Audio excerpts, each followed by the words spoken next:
व्यापार की सफलता का यही है असली राज। व्यापार की सफलता का यही है असली राज।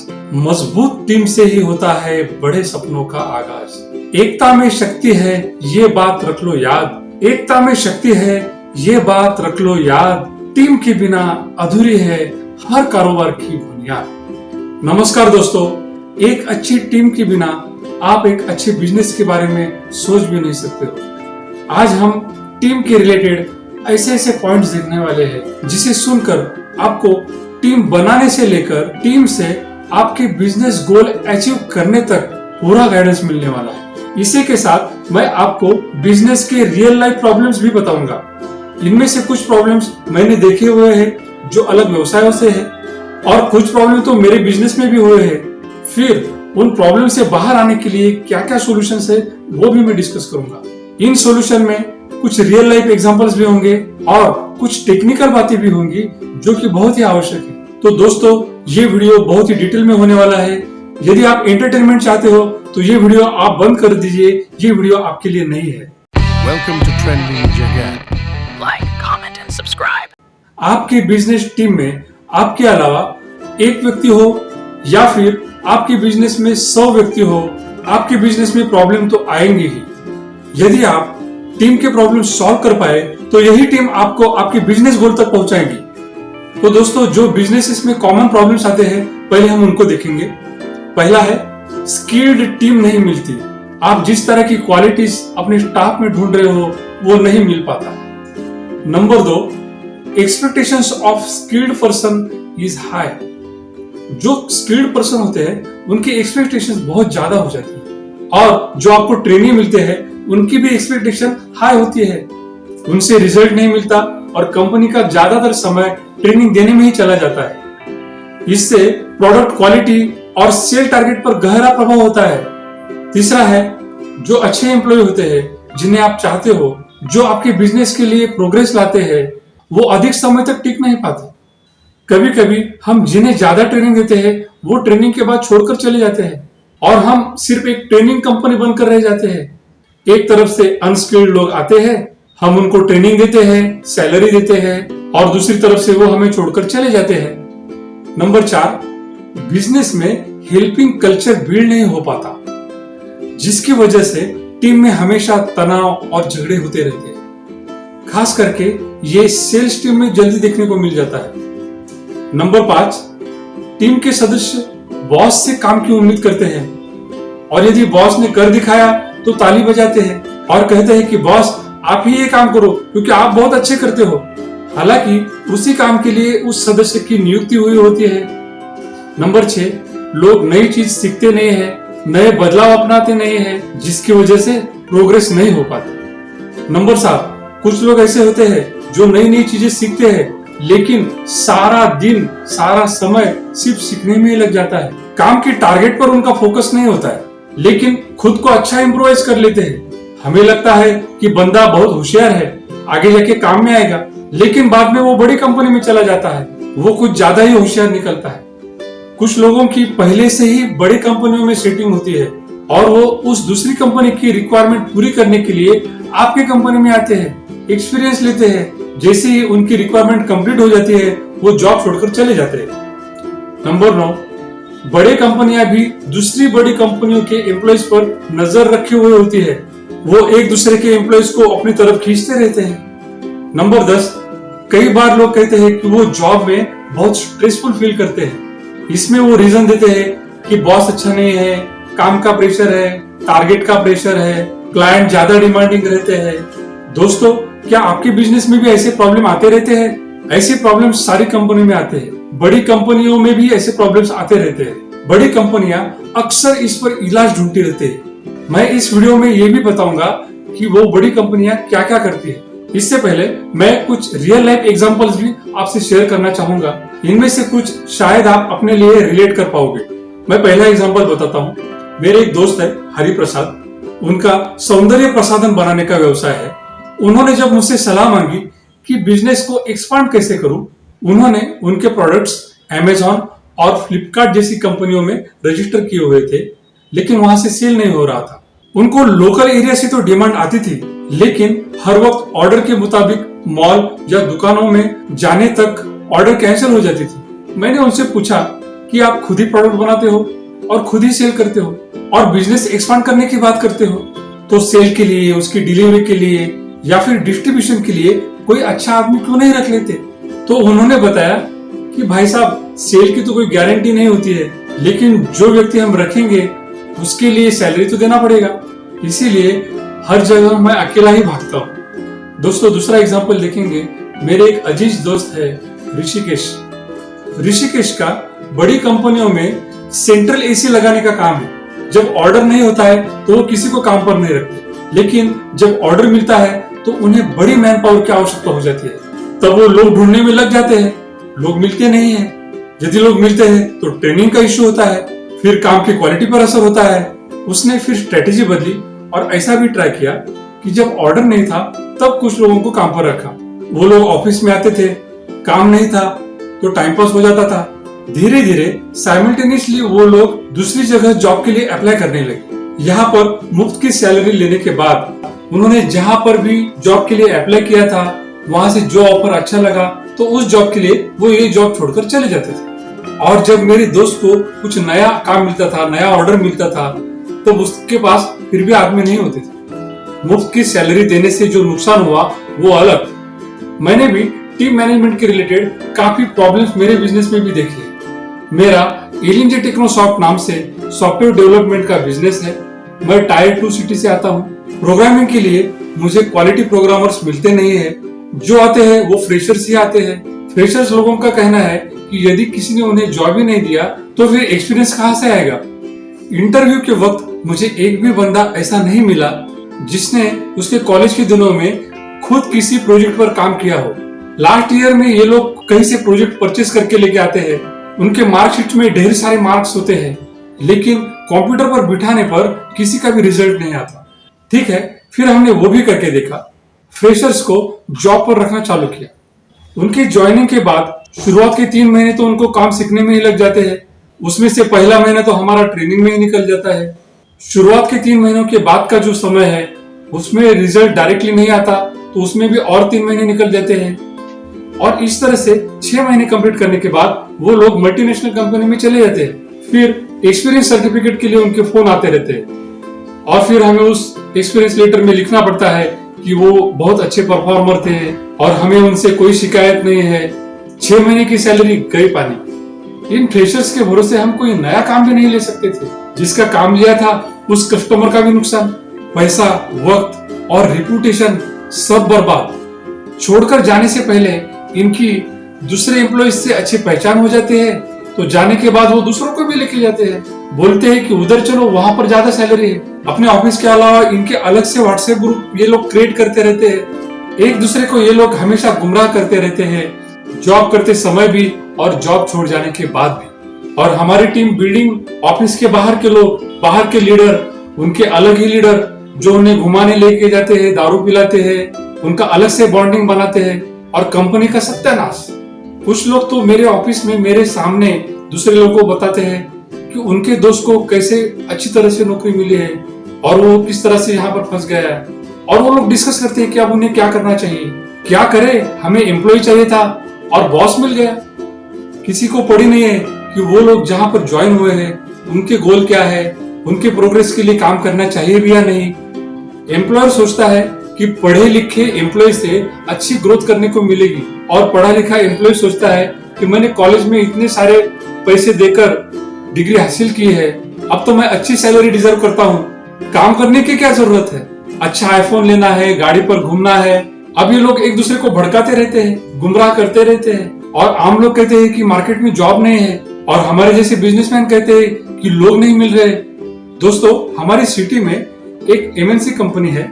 उन्होंने ये प्रॉब्लम सॉल्व करने के लिए एक बड़े रिप्यूटेड कॉलेज के साथ टाइप किया। वहां के स्टूडेंट्स को वो कंपनी इंजीनियरिंग के बाद फ्री में 1 साल का इंटर्नशिप देगी, और वो भी विदाउट सैलरी। इसके लिए वो कॉलेज उन स्टूडेंट्स की फीस में 1 लाख रुपए अलग से जोड़ते हैं। वाह रे सेटिंग। मेरे बिजनेस में एक और बहुत ही इंटरेस्टिंग एग्जांपल हुआ था, मैं वो भी आपसे शेयर करना चाहूंगा। उम्मीद है आपको इन एग्जांपल से कुछ सीखने को मिल रहा है। एक बार मेरे सेल्स टीम में एक भूषण नाम का लड़का था। उसके ज्वाइनिंग हुए 4 महीने हो चुके थे, लेकिन सेल में वो कुछ कर नहीं पाया था। भूषण ने प्रोडक्ट का अच्छा टेक्निकल नॉलेज गेन कर लिया था, लेकिन कस्टमर से बात करते वक्त जो कॉन्फिडेंस चाहिए था वो उसमें नहीं दिखता था। तो कस्टमर को इम्प्रेस करने में वो कम पड़ जाता था, शायद इसलिए उसका सेल भी नहीं हो पा रहा था। ऐसे में एक दूसरा नया एम्प्लॉय सेल टीम में ज्वाइन हुआ। उसका नाम दत्ता था। दत्ता को प्रोडक्ट के बारे में टेक्निकल नॉलेज को गेन करना बहुत ही कठिन लगता था, लेकिन कस्टमर से बात करते वक्त ऐसा लगता था कि सारे जहां की नॉलेज बस उसी को है। कस्टमर को वो प्रॉपर इम्प्रेस करता था, लेकिन जब कस्टमर को टेक्निकली प्रोडक्ट का डेमो दिखाने का वक्त आता था तो वो फेल हो जाता था। भूषण और दत्ता दोनों के पास एक एक कमजोरी थी जो दूसरा पूरी करता था। ये बात जब हमें नजर आई तो हमने उन दोनों की एक अलग से टीम बनाई और फिर उन्हें मिलकर काम करने को कहा। बस फिर क्या था, उन दोनों की सेल दूसरे किसी भी सेल पर्सन से 4 गुना तक हो गई। कुछ दिनों बाद उन दोनों की सेल हमारी पूरे टीम से दुगनी हो गई। हमारी पूरे टीम में उन दोनों की सबसे ज्यादा इज्जत होने लगी। हम सभी उन दोनों का सबसे ज्यादा सम्मान करते थे। वो लोग जैसे बोलते वैसे हम प्रोडक्ट में बदलाव करते थे, वैसे हमारे बिजनेस की स्ट्रेटेजी में भी बदलाव करते थे। हमारे बिजनेस के पूरे टीम में उन दोनों को सबसे ज्यादा सैलरी और सबसे ज्यादा सेल कमीशन मिलता था। दोस्तों, एक टीम एक स्वादिष्ट खिचड़ी की तरह होती है, जिसमें यदि सही मात्रा में नमक, मिर्च, मसाले, चावल, दाल, सब्जी हो तो बात बन जाती है। यदि नमक कम या ज्यादा हो गया या फिर मिर्च कम या ज्यादा हो गया तो बात बनती नहीं है, फिर स्वाद नहीं आता है। उसी तरह सही व्यक्ति का सही जगह, सही ढंग से, सही समय पर इस्तेमाल नहीं किया गया तो फिर रिजल्ट नहीं आता है। हर व्यक्ति में हर गुण नहीं पाए जाएंगे, इसलिए उनके गुणों को पहचान कर हमें सही मात्रा में उसका मिश्रण करके इस्तेमाल कर लेना चाहिए। भूषण और दत्ता की कहानी का एक दूसरा पहलू भी है। भूषण और दत्ता के मामले में सब कुछ अच्छा चलते रहने के बावजूद कुछ अलग प्रॉब्लम्स आए। हम उन पर डिपेंडेंट हो गए। हमारे बहुत सारे डीलर्स से हमने उनकी जान पहचान कराई और बता दिया कि ये हमारे ही बंदे हैं। फिर क्या था, पूरे मार्केट में उनका कब्जा हो गया। फिर 2 साल बाद किसी बात को लेकर उन्होंने हमसे झगड़ा चालू किया, लेकिन हम कूल थे। हमने भी उनका सम्मान जारी रखा था। हमारे पास कोई ऑप्शन नहीं था, लेकिन हम सोच रहे थे कि ऐसा क्या हुआ और क्यों हुआ। फिर उन्होंने जॉब छोड़ दिया। बाद में पता चला कि उन्होंने उनके किसी फ्रेंड्स के ग्रुप्स को साथ में लेकर 6 महीने पहले ही हमारी कंपनी के जैसा ही प्रोडक्ट बना लिया था।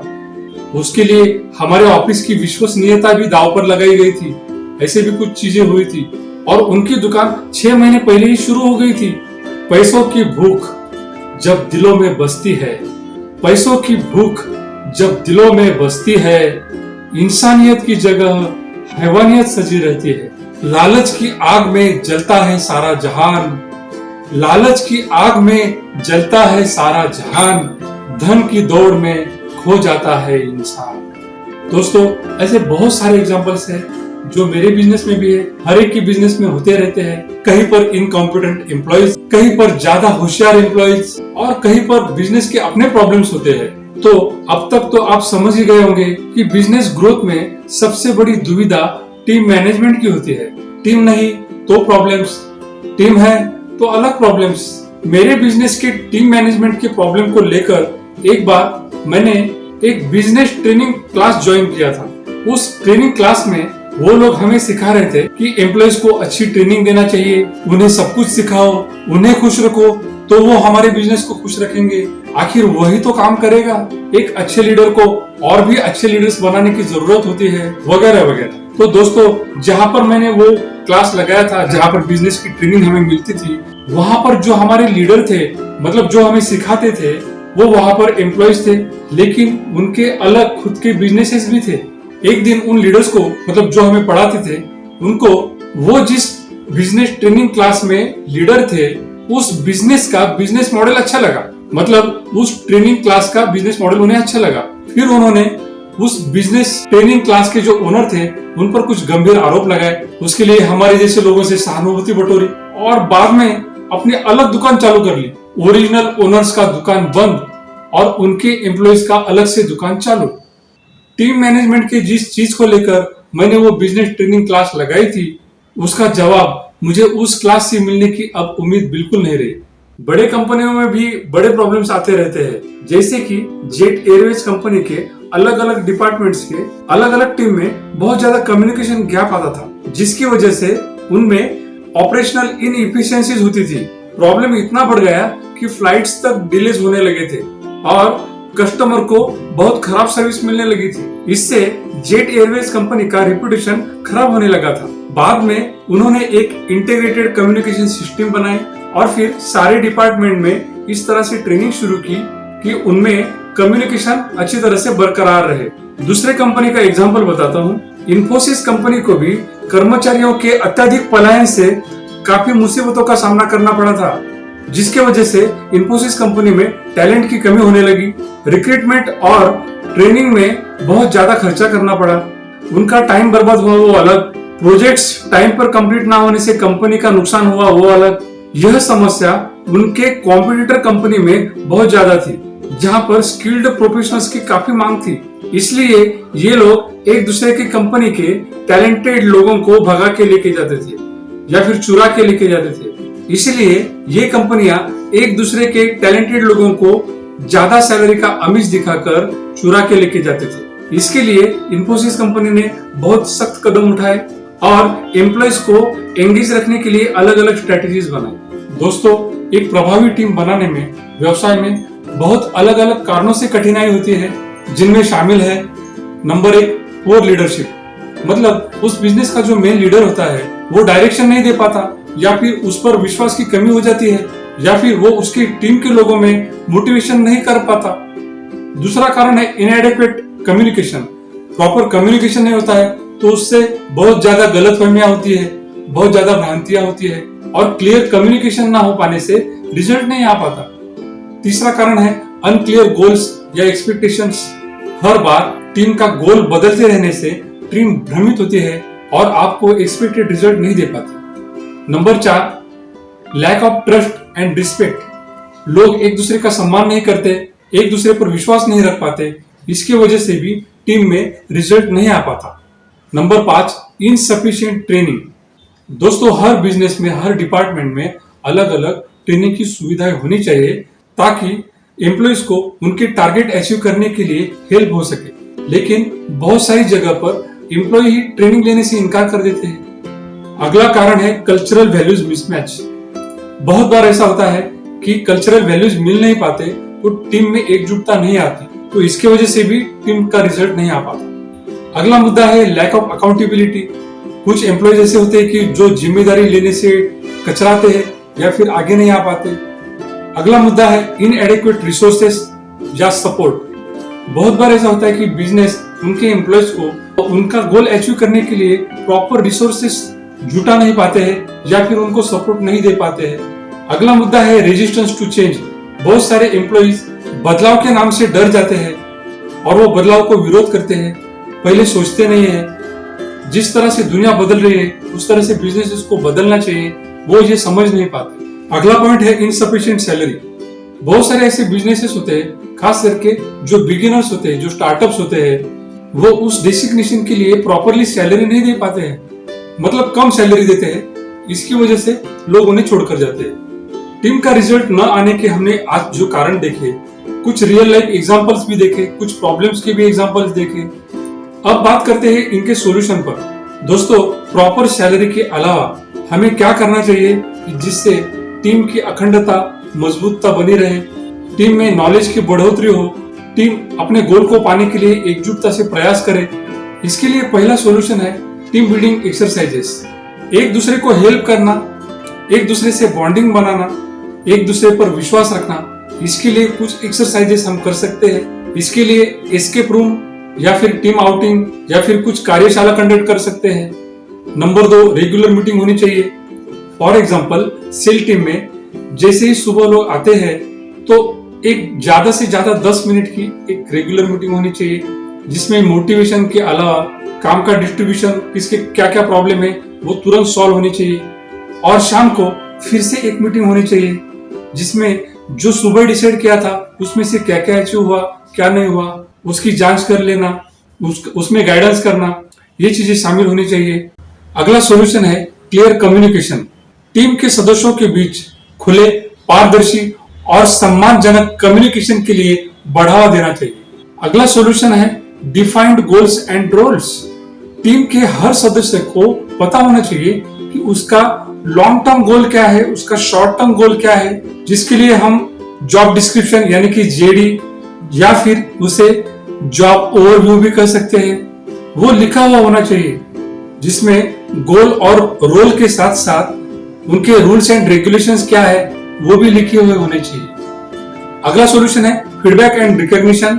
नियमित रूप से अपने टीम के सदस्यों से हमें फीडबैक लेना चाहिए और उनको सॉल्यूशन देना चाहिए तथा गोल अचीव करने पर उन्हें नियमित रूप से छोटा मोटा अवार्ड या फिर रिकॉग्निशन, जैसे सबको इकट्ठा करके ताली बजाना वगैरह, उनके बारे में सबको बताना, इस तरह से हम रिकॉग्निशन भी कर सकते हैं।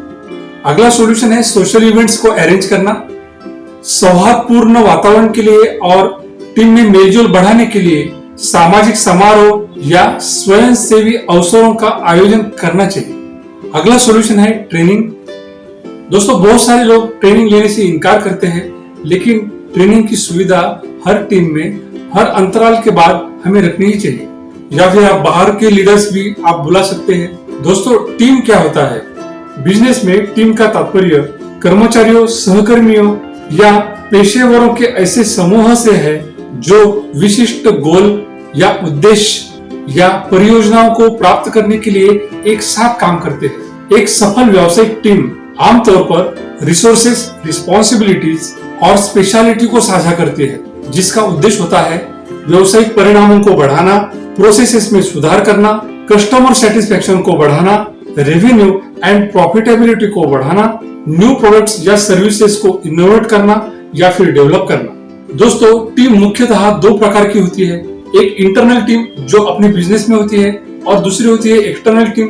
हमारे कस्टमर्स, हमारे सप्लायर्स, हमारे यहाँ पर आने वाले या हमारे व्यवसाय से निगडित वो हर व्यक्ति जो बाहर से आता है, शायद वो आपका चाय वाला भी हो सकता है, वो आपकी टीम का एक सदस्य है। उन सबको पता होना चाहिए कि ये बिजनेस क्या है, इनके गोल्स क्या है, ये लोग किस उद्देश्य से काम करते हैं, ये लोग कितने प्रभावशाली तरीके से काम करते हैं। इससे आपके रिसोर्सेज के क्वालिटी में भी बदलाव आ सकता है और इससे आपके ब्रांड इमेज में भी सहायता हो सकती है। अब देखते हैं इंटरनल टीम के टाइप्स।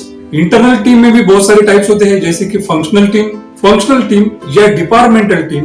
इसमें एक ही डिपार्टमेंट के लोग शामिल होते हैं। फॉर एग्जाम्पल, सेल डिपार्टमेंट में sales manager, area manager, sales executive, ये सारे लोग एक लक्ष्य को प्राप्त करते हैं, यानी सेल के गोल को प्राप्त करते हैं। ये फंक्शनल टीम का एग्जांपल हो गया। एक सेल्फ मैनेज्ड टीम होता है या फिर वन मैन टीम होता है, ऐसी टीम जिसको किसी रिपोर्टिंग नहीं करनी है। और एक किस्म की टीम होती है, उसे क्रॉस फंक्शनल टीम कहते हैं। क्रॉस फंक्शनल टीम में अलग अलग डिपार्टमेंट से कुछ लोग चुने जाते हैं। ये टीम किसी कॉमन गोल को हासिल करने के लिए बनाई जाती है।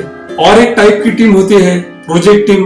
किसी स्पेसिफिक ऑर्डर के लिए या किसी स्पेसिफिक प्रोजेक्ट के लिए जो एक टेम्पररी टीम बनाई जाती है, उसे प्रोजेक्ट टीम कहते हैं। एक वर्चुअल टीम होता है जो वर्क फ्रॉम होम करते हैं या फिर ऑनलाइन काम करते हैं, उनकी टीम को हम वर्चुअल टीम कह सकते हैं। एक प्रॉब्लम सॉल्विंग टीम होती है, वो टीम हर डिपार्टमेंट का सिर्फ प्रॉब्लम सॉल्व करती है। कुछ लोग टेक्निकल प्रॉब्लम सॉल्व करते हैं, कुछ लोग ह्यूमन रिसोर्सेज के रिलेटेड प्रॉब्लम सॉल्व करते हैं। यदि सेल नहीं आ रहा है तो उसके लिए क्या किया जा सकता है, तो ये स्पेशल प्रॉब्लम सॉल्विंग टीम वहां पर जाकर मदद कर सकती है। मल्टी टीम सिस्टम भी होता है, जैसे सिर्फ सेल के लिए 2 सेल्स टीम भी हो सकती है। एक क्वालिटी सर्कल टीम होती है जो हर डिपार्टमेंट की क्वालिटी चेक करती रहती है। दोस्तों, टीम की जरूरत क्या है, टीम क्यों बनाई जाती है? टीम एक कॉमन गोल को अचीव करने के लिए बनाई जाती है। टीम में मैनेजर की क्या आवश्यकता होती है? किसी भी टीम में मैनेजर की आवश्यकता होती है to delegate task, get reporting and forward reporting, completing task. Team का जो मैनेजर होता है वो पूरे टीम का जो गोल होता है उसे अचीव करने के लिए काम करता है। टीम का गोल या टीम का उद्देश्य पूरा करना, ये उसकी रिस्पॉन्सिबिलिटी होती है। बहुत बार जो नए नए मैनेजर्स होते हैं वो उनके सबऑर्डिनेट्स के लिए भी काम करते हैं। यदि कोई टीम का सदस्य उससे काम नहीं हो रहा है तो वो उसे बोलते हैं तू रहने दे, मैं कर लेता हूँ। मैनेजर ये सोचता है कि उसे काम नहीं हो रहा है तो उसका टारगेट कंप्लीट नहीं होगा, उसका टारगेट कंप्लीट नहीं होगा तो मेरे टीम का टारगेट कंप्लीट नहीं होगा, और मेरे टीम का टारगेट कंप्लीट नहीं होगा तो शायद मेरे रेपुटेशन या मेरे सैलरी पर उसका असर हो सकता है। मैनेजर उसके टीम मेंबर का टारगेट पूरा करने के चक्कर में ये भूल जाता है कि ये उसका काम नहीं है। उसका काम है काम डेलीगेट करना, काम करवा लेना, टारगेट को डिवाइड कर देना, टीम मेंबर के परफॉर्मेंस को मॉनिटर करना, टीम मेंबर के इम्प्रोवाइजेशन के लिए सोचना, टीम गोल को अचीव करना, एसओपी तैयार करना। एसओपी एक सिस्टमेटिक ऑपरेटिंग प्रोसीजर्स होती है जो हर काम के लिए होती है। एसओपी दो प्रकार की हो सकती है, एक जो रेगुलर काम चलता है वो किस तरह से होना चाहिए, इसके लिए मैनेजर एसओपी बनाते हैं, और दूसरा प्रॉब्लम सॉल्विंग के लिए एक अलग एसओपी होनी चाहिए। काम करते वक्त यदि कुछ अचानक प्रॉब्लम आए तो क्या करना चाहिए, यदि मैनेजर छुट्टी पर है तो ऐसे वक्त में वो किसके पास जाएगा, वो एसओपी देखेगा और एसओपी देख के उस प्रॉब्लम को सॉल्व कर देगा। किसी भी व्यवसाय में ऑर्गेनाइजेशन चार्ट होना बहुत ही आवश्यक बात होती है। ऑर्गेनाइजेशन चार्ट से ये पता चलता है कि किसके अंडर कौन काम कर रहा है, कौन से व्यक्ति किसके हाथ के नीचे काम करेगा, कौन किसको रिपोर्टिंग करेगा। हर बिजनेस में ऑर्गेनाइजेशन चार्ट 3 प्रकार के होने चाहिए। पहला है मेन ऑर्गेनाइजेशन चार्ट, जिसमें आपके सारे डिपार्टमेंट्स दिखते हैं। दूसरा है डिपार्टमेंट वाइज चार्ट, और तीसरा है project wise chart. Organisation chart से सबको ये क्लियर हो जाता है कि मैं इस ऑर्गेनाइजेशन में कहां पर हूं और मुझे कहां पर जाना चाहिए। चार्ट बनाने के जो तरीके होते हैं उसमें होता है हियरार्चिकल, फ्लैट, मैट्रिक्स, नेटवर्क और लिनियर चार्ट। इनमें सबसे कॉमन तरीका है हियरार्चिकल चार्ट। दोस्तों, किसी भी बिजनेस में मुख्य 4 प्रकार के एम्प्लॉयज होते हैं। पहला लेंगे फिनिशर। फिनिशर एक अच्छा परफॉर्मर होता है जो रिस्पॉन्सिबिलिटीज लेकर अपने गोल पर हमेशा फोकस रहता है। फिनिशर वो होता है जो सिर्फ खुद का टारगेट कंप्लीट नहीं करता, लेकिन पूरे टीम को उनका गोल अचीव करने के लिए हेल्प करता है और उन्हें इन्वॉल्व करता है। जैसे कि इंडियन क्रिकेट टीम में महेंद्र सिंह धोनी। दूसरे प्रकार का सदस्य होता है मास्टर। मास्टर ये टीम के पावर होते हैं। ये लोग ऑलवेज चैंपियन होते हैं। कैसे भी सिचुएशन रहे, सीजन रहे या ना रहे, कितनी भी प्रॉब्लम्स आए, ये लोग तो अपना काम करके चले जाते हैं। ये लोग ऑलवेज अपना बेस्ट देते हैं। ये लोग अपनी स्ट्रेटेजीज खुद डेवलप करते हैं, जैसे कि इंडियन क्रिकेट टीम में सचिन तेंदुलकर। दोस्तों, ये लोग बहुत महान हैं, लेकिन हम इनका नाम यहाँ पर इसलिए ले रहे हैं ताकि आपको जल्दी से समझ में आ जाए। तीसरा प्रकार होता है अटेंडी। अटेंडी मतलब वो सिर्फ हाजिरी लगाता है, उसका फोकस नहीं रहता है, वो अनस्किल्ड पर्सन होता है। वो अपने आप को डेवलप करने के लिए कभी रेडी नहीं होता है, वो कुछ सीखने के लिए भी रेडी नहीं होता है। वो किसी भी चीज के लिए हमेशा मास्टर्स के पीछे छुपता है। वो हमेशा कंपैरिजन करता रहता है, मेरे को इतना काम क्यों दिया, मेरे को यही काम क्यों दिया, उसको क्यों नहीं दिया। ये लोग कभी भी गोल ओरिएंटेड नहीं होते हैं। दोस्तों, चौथा टाइप है स्पीड ब्रेकर। स्पीड ब्रेकर एक झगड़ालू किस्म के लोग होते हैं। वो हमेशा आपको अपोज करेंगे, लीडर्स को हमेशा ये लोग अपोज करेंगे, हमेशा खुद को बहुत नॉलेजेबल जताएंगे, हमेशा किसी ना किसी को ऑफिस के बाहर की बातें, बड़ी बड़ी बातें सुनाते रहेंगे। ये लोग बड़े बड़े डायलॉग मार के दूसरे काम करने वालों का ध्यान अपनी तरफ खींच लेते हैं। वक्त आने पर ये लोग पावर ट्रिप कर देते हैं। पावर ट्रिप मतलब जो मेन स्विच होता है ना, उसे बंद करने के बाद क्या होगा। पावर ट्रिप व्यवसाय में ऐसी स्थिति को संदर्भित करता है जहां कोई व्यक्ति अपने अधिकार का दुरुपयोग करता है या दूसरों पर नियंत्रण करने में आनंद लेता है ताकि वह खुद को अधिक शक्तिशाली महसूस कर सके। ये लोग अलग अलग तरीके से खुद को प्रकट करते हैं, जैसे दूसरों को नीचा दिखाना, कुछ अनुचित मांग कर लेना या फिर अनावश्यक आदेश देना। पावर ट्रिप बिजनेस के लिए या व्यक्तिगत संबंधों के लिए बहुत ही हानिकारक होती है, क्योंकि वे भय, आक्रोश और अविश्वास का माहौल पैदा करती है। ये मुख्य 4 प्रकार है। कोई भी व्यक्ति 100% फिनिशर नहीं होता है या फिर 100% अटेंडी नहीं होता है। हमें हर व्यक्ति में इन चारों टाइप्स में से कम ज्यादा मिश्रण देखने को मिल सकता है। हर व्यक्ति में अपनी अलग अलग विशेषताएं होती है, होनी भी चाहिए, लेकिन जहां प्रोफेशन की बात हो वहां हमें हर किसी के साथ प्रोफेशनल तरीके से पेश आना चाहिए। मंजिलें उन्हीं को मिलती है जिनके सपनों में जान होती है। पंखों से कुछ नहीं होता, हौसलों से उड़ान होती है।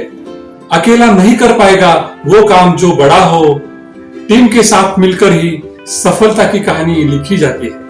एक अच्छे और प्रभावशाली व्यावसायिक टीमों की विशेषताएं क्या होती है।